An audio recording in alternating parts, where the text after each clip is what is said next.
Bonjour et bienvenue, voici notre tour d'horizon économique et géopolitique, énergétique et boursier. Nous sommes le vendredi 27 octobre et pour comprendre comment tourne une planète finance bien compliquée, c'est sur l'inforruptible et nulle part ailleurs.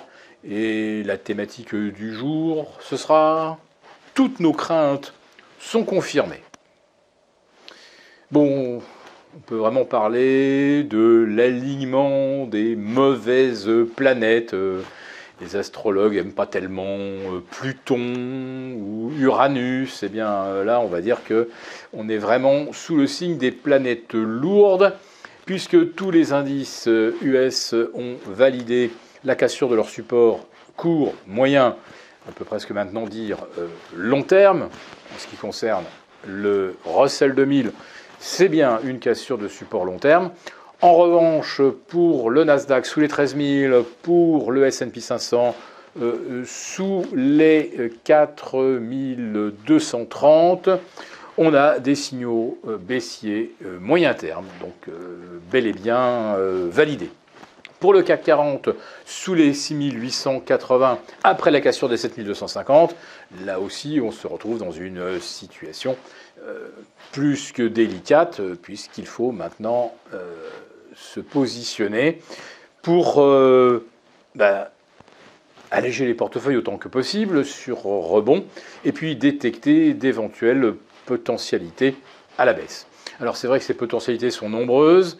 On assiste depuis une quinzaine de jours à une série incroyable, jamais vue, de désintégration, avec des moins 40% en une séance sur Alstom, moins 60% sur EuroAPI, moins 60% cette semaine sur Worldline, des corrections qu'on n'a même pas observé, ni le 11 septembre 2001, ni le 15 mars 2020 avec le Covid, ni le 24 février dernier, avec 24 février 2022, avec l'invasion de l'Ukraine.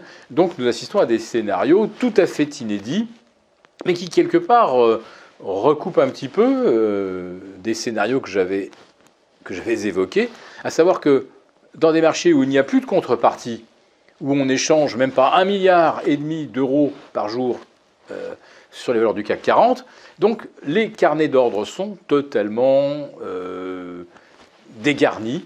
Alors quand on regarde évidemment, on a l'impression qu'il y a de la demande des deux côtés, mais 95% des ordres d'achat ou de vente ne sont que des ordres algorithmiques qui s'ajustent. Et quand vous avez de la vente, il n'y a plus un achat côté algo, et au contraire, quand d'un seul coup les marchés rebondissent, vous avez tous les algos qui décalent les offres des fourchettes à la hausse. Mais c'est surtout à la baisse que ça pose problème, parce que d'un seul coup, vous n'avez plus d'acheteurs.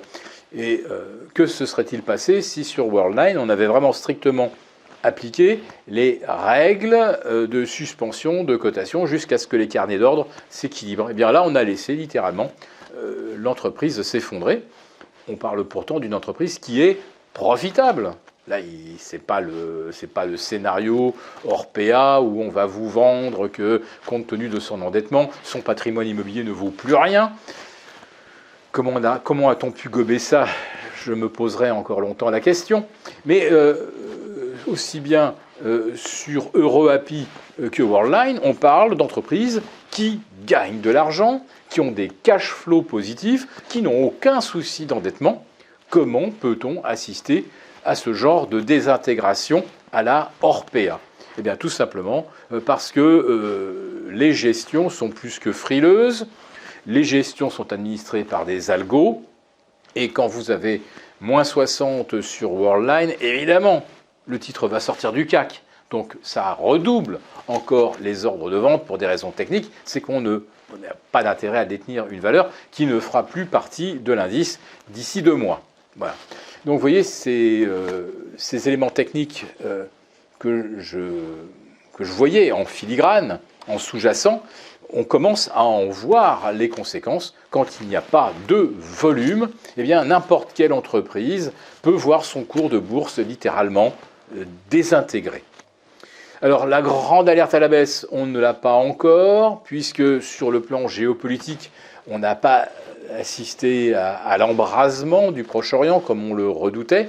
Et pourtant, tous les échos que nous avons, que nous glanons sur les réseaux, c'est qu'effectivement les préparatifs vont bon train pour une invasion de la bande de Gaza, la fameuse ligne rouge tracée par l'Iran et désormais par la Turquie, qui est en quelque sorte la seule à soutenir ouvertement le Hamas, ce qui devrait quand même troubler les partenaires de la Turquie, les partenaires de l'OTAN, au premier rang desquels, évidemment, les États-Unis, le Royaume-Uni, la France. Donc, les choses peuvent très très bien ne pas bouger, une fois de plus, pour le 3e week-end consécutif, ou alors elles peuvent effectivement d'un seul coup s'accélérer.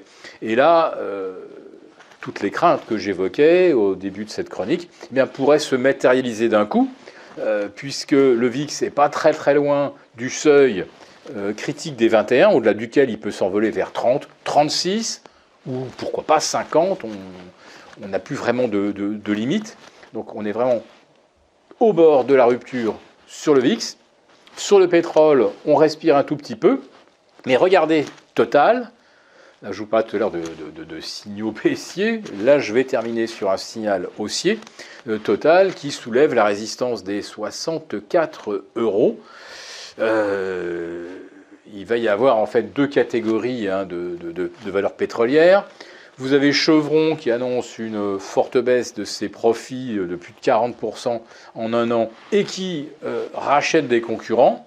Et vous avez de l'autre Total qui jouit d'une meilleure image, qui avance ses pions sur l'échiquier de la transition énergétique et qui fait face à une hausse de la demande. Alors pour les marges, probablement pas ce trimestre-ci, mais on semble déjà se positionner en vue d'une hausse du pétrole pour la fin de l'année. Donc voilà, ça aussi, si on anticipe une hausse du pétrole, on ne peut que se montrer un petit peu inquiet sur le front géopolitique. Voilà, je termine avec l'or. Nouveau record historique en euros. On est à plus de 1800. On est à 1990 en dollars. Il ne manque plus que 3,5% pour valider on va dire le feu d'artifice haussier que l'on anticipe depuis plus de 3 ans, depuis que les banques centrales ont lancé leur all-in monétaire. Si cette vidéo vous a plu, n'hésitez pas à nous mettre un pouce et très bon week-end à tous. Merci beaucoup d'avoir regardé cette vidéo. N'hésitez pas à réagir dans les commentaires ou à liker et partager cette vidéo si le contenu vous a plu. Et pour ne rater aucune de nos prochaines émissions, vous pouvez vous abonner à notre chaîne et activer les notifications. Et pour plus de contenu, n'oubliez pas que le dernier rapport rédigé par nos experts est accessible en cliquant sur le lien de description. On se retrouve tout de suite dans les commentaires et je vous dis à très bientôt pour une prochaine vidéo.